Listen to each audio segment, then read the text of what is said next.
ഈ കഥ നിങ്ങൾക്ക് ഇഷ്ടപ്പെടുകയാണെങ്കിൽ ചാനൽ സബ്സ്ക്രൈബ് ചെയ്ത് കാണണേ, ലൈക്ക് ചെയ്യാനും മറക്കണ്ട.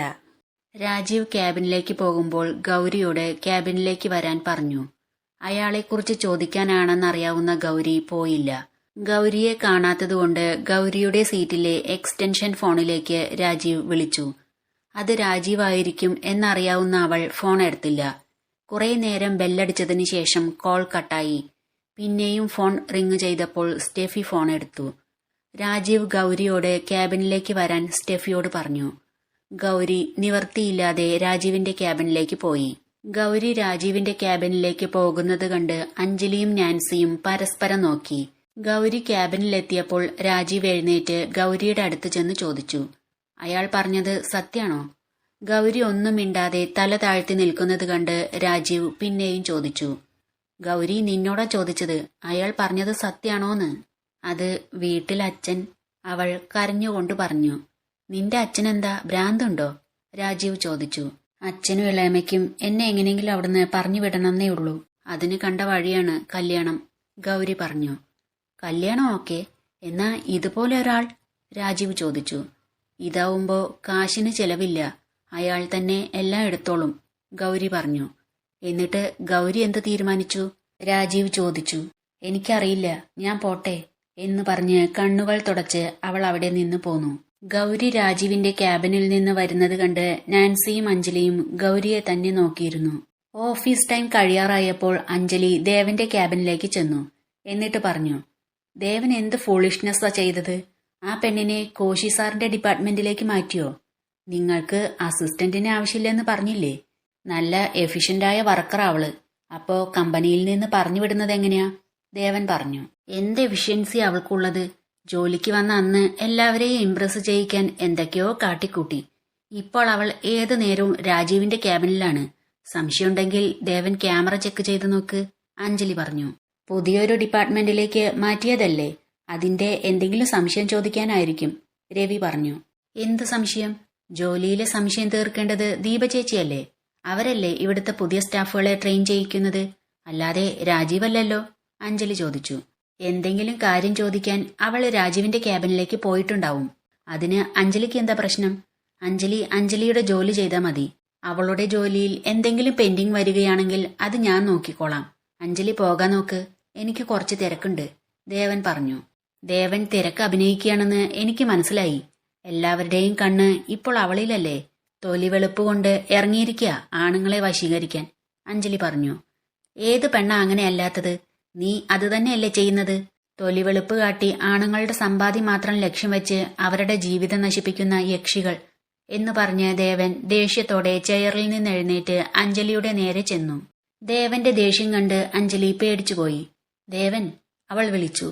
രവി ഓടിച്ചെന്ന് ദേവനെ പിടിച്ചു. മേഡം ഒന്ന് പോകൂ, രവി പറഞ്ഞു. ദേവൻ, എന്തുപറ്റി? എന്താ ഇങ്ങനെയൊക്കെ? അഞ്ജലി ചോദിച്ചു. ദേവൻ വീണ്ടും അവൾക്ക് നേരെ ചെന്നപ്പോൾ രവി ദേഷ്യത്തോടെ പറഞ്ഞു, മേഡം ഒന്ന് ഇറങ്ങി പോകുന്നുണ്ടോ? ദേവന്റെ ആ ഭാവം കണ്ട് അഞ്ജലി പേടിച്ചവിടെ നിന്ന് പോയി. സർ, കൂൾ കൂൾ എന്ന് പറഞ്ഞ് രവി അവനെ ചെയറിൽ പിടിച്ചിരുത്തി. എന്നിട്ട് കൂടെ കരുതാറുള്ള ബാഗിൽ നിന്ന് ഒരു ബോക്സ് എടുത്തു. ടേബിളിൽ വെച്ചിരുന്ന വാട്ടർ ബോട്ടിലിൽ നിന്ന് വെള്ളം ഒരു ഗ്ലാസ്സിലേക്ക് എടുത്ത ശേഷം ആ ബോക്സ് തുറന്ന് ഒരു മെഡിസിൻ എടുത്ത് രവി പറഞ്ഞു, സർ, ഈ മെഡിസിൻ കഴിക്കൂ. ആ സമയത്ത് ദേവൻ ഇരുന്ന് കിതയ്ക്കുന്നുണ്ടായിരുന്നു. രവി ഒന്നുകൂടി മെഡിസിൻ കഴിക്കൂ സർ എന്ന് പറഞ്ഞപ്പോൾ ദേവൻ അത് വാങ്ങി കഴിച്ചു. ദേവൻ ഒന്ന് ശാന്തനായി എന്ന് തോന്നിയപ്പോൾ രവി പറഞ്ഞു, എന്താ സാർ ഇത്? എന്തെങ്കിലും പറഞ്ഞു പോയിക്കോട്ടെ എന്ന് വിചാരിക്കായിരുന്നില്ലേ? രവി, വീട്ടിൽ പോവാം എന്ന് പറഞ്ഞ് ദേവൻ എഴുന്നേറ്റ് നടന്നു. പോകുമ്പോൾ കൂടെ കൊണ്ടുപോകേണ്ട സാധനങ്ങളെല്ലാം വേഗം പെറുക്കി ബാഗിലാക്കി രവി കൂടെ ചെന്നു. ഗൗരി ജോലി കഴിഞ്ഞ് വീട്ടിലെത്തി പതിവ് പോലെ കുളിച്ച് അടുക്കളയിൽ കയറി. കട്ടൻ ചായ ഉണ്ടാക്കാൻ വെള്ളം സ്റ്റൗവിൽ വെച്ച് അവൾ ഉമ്മറത്ത് വന്ന് നോക്കി. പങ്കജം ഇരുന്ന് സീരിയൽ കാണുന്നുണ്ടായിരുന്നു. ദിയയും ദീപ്തി എവിടെ പോയി? കാണാനില്ലല്ലോ, അവൾ ചിന്തിച്ചു. കട്ടൻ ചായ ഉണ്ടാക്കി കുടിച്ചതിന് ശേഷം പാത്രങ്ങളെല്ലാം കഴുകി വെച്ച് കഴിക്കാൻ ചപ്പാത്തി ഉണ്ടാക്കാൻ മാവ് കുഴച്ചു വെച്ചു. അപ്പോൾ ഉമ്മറത്ത് ദിയയുടെയും ദീപ്തിയുടെയും ശബ്ദം കേട്ടു. ദീപ്തി വന്ന് ഗൗരിയെ വിളിച്ചു. ചേച്ചി, അച്ഛൻ വിളിക്കുന്നുണ്ട്, വായോ എന്ന് പറഞ്ഞ് ദീപ്തി ഗൗരിയെ കൈ പിടിച്ച് വലിച്ച് ഉമ്മറത്തേക്ക് കൊണ്ടുപോയി. ഉമ്മറത്തെത്തിയപ്പോൾ അച്ഛനും അനിയത്തിമാരും പർച്ചേസിന് പോയിരിക്കുകയായിരുന്നെന്ന് അവൾക്ക് മനസ്സിലായി. എല്ലാവരുടെയും കയ്യിൽ 1-2 പൊതികൾ വീതമുണ്ട്. രാഘവൻ ഒരു കവർ ഗൗരിക്ക് നേരെ നീട്ടിക്കൊണ്ട് പറഞ്ഞു, ഇത് നിനക്കുള്ളതാണ്. അവൾക്ക് സന്തോഷം തോന്നി. ഓർമ്മ വെച്ചതിനു ശേഷം ആദ്യമായാണ് എന്തെങ്കിലും അച്ഛനിൽ നിന്ന് കിട്ടുന്നത്. അവൾ ഒന്ന് പുഞ്ചിരിച്ചുകൊണ്ട് അത് പോയി വാങ്ങി. ആ കവർ അവൾ നെഞ്ചോട് ചേർത്ത് പിടിച്ച് തിരികെ നിന്നിരുന്ന സ്ഥലത്ത് തന്നെ വന്നു നിന്നു. ഇതിനൊക്കെ വലിയ വിലയായിട്ടുണ്ടാവും അല്ലേ രഘുവേട്ടാ? പങ്കജൻ ചോദിച്ചു. പിന്നെ വലിയ വിലയായി. 50,000 രൂപയ്ക്ക് മുകളിലായിട്ടുണ്ടാവും. ഇവളുടെ ആ 3 സാരിക്ക് തന്നെ 25,000-ന് മേലെയായി, രാഘവൻ പറഞ്ഞു. എന്നിട്ട് ഗൗരിയോട് ചോദിച്ചു, ഇന്ന് രാമകൃഷ്ണൻ നിന്നെ കാണാൻ വന്നിരുന്നോ? അത് കേട്ടപ്പോൾ ഗൗരിക്ക് ദേഷ്യം വന്നു. അവൾ ദേഷ്യത്തോടെ ഒന്നും മിണ്ടാതെ അവിടെ നിന്നു. അപ്പോൾ രാഘവൻ തുടർന്നു, ആരാ രാമകൃഷ്ണനെ ഭീഷണിപ്പെടുത്തിയവൻ? അപ്പോൾ ഗൗരി ചിന്തിച്ചു, രാജീവേട്ടനായിരിക്കും. ജോലിക്ക് പോവാൻ തുടങ്ങിയിട്ട് ഒരാഴ്ചയായിട്ടേ ഉള്ളൂ. അപ്പോഴേക്കും അവിടെ അവൾക്ക് ചോദിക്കാനും പറയാനും ആൾക്കാരുണ്ടായി തുടങ്ങി. എടി, നിന്റെ മനസ്സിൽ മറ്റെന്തെങ്കിലും ഉദ്ദേശമുണ്ടെങ്കിൽ അതെല്ലാം മാറ്റിവെച്ചേക്ക്. ഇത് കണ്ടോ, 50,000 രൂപയ്ക്ക് മുകളിൽ വില വരുന്ന സാധനങ്ങളാ ഇപ്പൊ തന്നെ അവൻ വാങ്ങിച്ചു തന്നത്. അത് കേട്ട് ഗൗരി കയ്യിലിരുന്ന തുണിയുടെ കവർ ചുരുട്ടിക്കൂട്ടി. 25,000 രൂപയുടെ ഫോണാ അവൻ നിനക്ക് വേണ്ടി വാങ്ങിക്കൊണ്ടുവന്നത്. അത് വാങ്ങിക്കാതെ പോന്നിരിക്കുന്നു.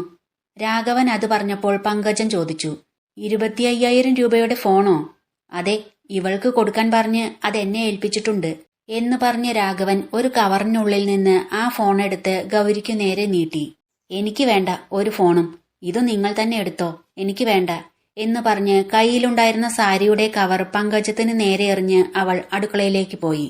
അവൾക്ക് വേണ്ടെങ്കിൽ ഉടുക്കണ്ട, അത് നീയെടുത്തോ, രാഘവൻ പങ്കജത്തോട് പറഞ്ഞു. പങ്കജത്തിന് ലോട്ടറി അടിച്ച സന്തോഷം തോന്നി. ഫോൺ നോക്കട്ടെ അച്ഛാ എന്നു പറഞ്ഞ് ദിയ അത് വാങ്ങി പൊട്ടിച്ചു നോക്കി. ഹായ്, നല്ല ഫോണാച്ചാ, ഇത് ഞാൻ എടുക്കട്ടെ? ദിയ ചോദിച്ചു.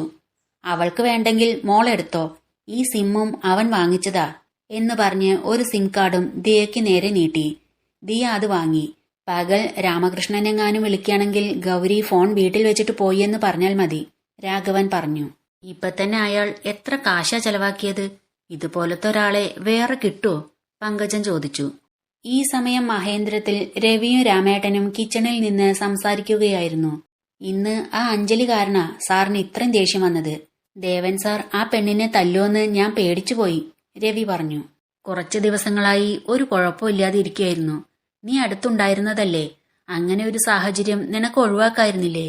രാമേട്ടൻ ചോദിച്ചു. മറ്റു പെണ്ണുങ്ങളോട് ആ പെണ്ണിനുള്ള അസൂയയും കുശുമ്പും ദേവൻ സാറിന് അറിയാവുന്നതാണല്ലോ.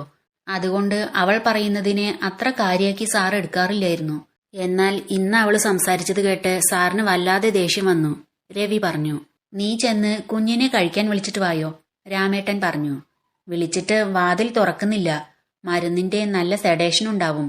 കുറച്ചു കഴിഞ്ഞിട്ട് വിളിക്കാം, രവി പറഞ്ഞു. ഈ സമയം രാജീവിന്റെ വീട്ടിൽ എല്ലാവരും ഭക്ഷണം കഴിക്കാൻ ഡൈനിങ് ടേബിളിനരികിൽ ഇരിക്കുകയായിരുന്നു. രാജീവ് മൂഡ് ഓഫ് ആയി ഇരിക്കുന്നത് കണ്ട് രേണു ചോദിച്ചു, ഇന്ന് ഏട്ടൻ എന്താ പറ്റിയത്? സൈലന്റ് ആയിരിക്കുന്നു. ശരിയാ, വന്നപ്പം മുതൽ ഞാനും ശ്രദ്ധിക്കുന്നതാ. എന്താ മോനെ നിനക്ക് പറ്റിയത്? സുമിത്ര ചോദിച്ചു. ഒന്നുമില്ലമ്മേ, രാജീവ് പറഞ്ഞു. ഒന്നുമില്ല എന്ന് പറയുന്നത് വെറുതെയാ. എന്തോ നിനക്ക് കാര്യമായി സംഭവിച്ചിട്ടുണ്ട്, അല്ലെങ്കിൽ നീ ഇങ്ങനെ ഇരിക്കില്ല, ശേഖരൻ പറഞ്ഞു. പറയേട്ടാ, എന്താ കാര്യം? രേണു ചോദിച്ചു. അത് ഇന്ന് ഗൗരിയെ കല്യാണം കഴിക്കാൻ പോകുന്ന ആളാ എന്ന് പറഞ്ഞ് ഒരാൾ വന്നിരുന്നു ഓഫീസില്, രാജീവ് പറഞ്ഞു. ഓ, അവളുടെ കല്യാണം ശരിയായോ? സുമിത്ര ചോദിച്ചു. ആരാ ഈ ഗൗരി? ശേഖരൻ ചോദിച്ചു. അത് നമ്മൾ മുമ്പ് താമസിച്ചിരുന്ന സ്ഥലത്തുള്ള രാഘവന്റെ മൂത്ത മകളാണ്. ഇപ്പ ആ കുട്ടി ഇവിടെ ഉണ്ട്. ഇവൻ ജോലി ചെയ്യുന്ന അവിടെയാ ആ കുട്ടിയും ജോലി ചെയ്യുന്നത്, സുമിത്ര പറഞ്ഞു. അതിന് ഏട്ടൻ എന്തിനാ സങ്കടം? രേണു രാജീവിനെ കളിയാക്കി ചോദിച്ചു. രാജീവ് രേണുവിനെ ദേഷ്യത്തോടെ ഒന്ന് നോക്കിയിട്ട് പറഞ്ഞു. അമ്മേ, ഗൗരിയെ കല്യാണം കഴിക്കാൻ പോകുന്ന ആളാ എന്ന് പറഞ്ഞു വന്ന ആൾക്ക് 50 വയസ്സിനടുത്ത് പ്രായമുണ്ട്. നിനക്കെന്താ രാജീവ്? അയാളുടെ മകനെങ്ങാനും ആയിരിക്കും, സുമിത്ര പറഞ്ഞു. അല്ല അമ്മേ, ഗൗരിയോട് ഞാൻ ചോദിച്ചു. വീട്ടിൽ നിന്ന് ഒഴിവാക്കാൻ അവളുടെ അച്ഛനും ഇളയമ്മയും കണ്ടെത്തിയ വഴിയാണെന്നാ അവൾ പറഞ്ഞത്, രാജീവ് പറഞ്ഞു. എന്താ ഈ രാഘവന്? അയാൾ ആ കുട്ടിയുടെ അച്ഛൻ തന്നെയാണോ? ശേഖരൻ ചോദിച്ചു. അതിനെ കുട്ടിക്കാലത്ത് കാണിച്ചിരുന്നത് നമുക്കറിയാവുന്നതല്ലേ, സുമിത്ര പറഞ്ഞു. അച്ഛാ, എനിക്ക് ഗൗരിയെ ഇഷ്ടാ. കല്യാണം കഴിച്ചാൽ കൊള്ളാന്നുണ്ട്, രാജീവ് പറഞ്ഞു. വാവ്, ഫെന്റാസ്റ്റിക് ഏട്ടാ. ബാല്യകാല സുഹൃത്തിനെ വയസ്സൻ കല്യാണച്ചക്കനിൽ നിന്ന് രക്ഷിക്കുന്ന നായകൻ, അടിപൊളി, രേണു പറഞ്ഞു. നിനക്കിഷ്ടാണെങ്കിൽ നമുക്ക് ഒഴിവുള്ളൊരു ദിവസം പോയി പെണ്ണ് ചോദിക്കാം, ശേഖരൻ പറഞ്ഞു. വീട്ടിൽ നിന്ന് ഒഴിവാക്കാൻ ശ്രമിക്കുന്ന അച്ഛൻ സ്ത്രീധനായി മകൾക്കൊന്നും കൊടുത്തെന്ന് വരില്ല, സുമിത്ര പറഞ്ഞു. സ്ത്രീ തന്നെയാണ് സുമിത്രേ ധനം. നമുക്കും ഇല്ലേ ഒരു മോള്? സ്ത്രീധനം മോഹിച്ചു വരുന്ന ഒരാൾക്ക് നമ്മുടെ മകളെ നമ്മൾ കൊടുക്കുവോ? ശേഖരൻ ചോദിച്ചു. എനിക്കും അവളെ ഒരുപാട് ഇഷ്ടാ. അയാൾ അവൾക്ക് ഒന്നും കൊടുത്തില്ലെങ്കിലും എനിക്കൊരു കുഴപ്പമില്ല, സുമിത്ര പറഞ്ഞു. രാജീവിന് അത് കേട്ടപ്പോൾ സന്തോഷമായി. അവന്റെ മുഖം പ്രകാശിച്ചത് കണ്ട് രേണു പറഞ്ഞു. ഏട്ടന് സന്തോഷായി അല്ലേ ഏട്ടാ?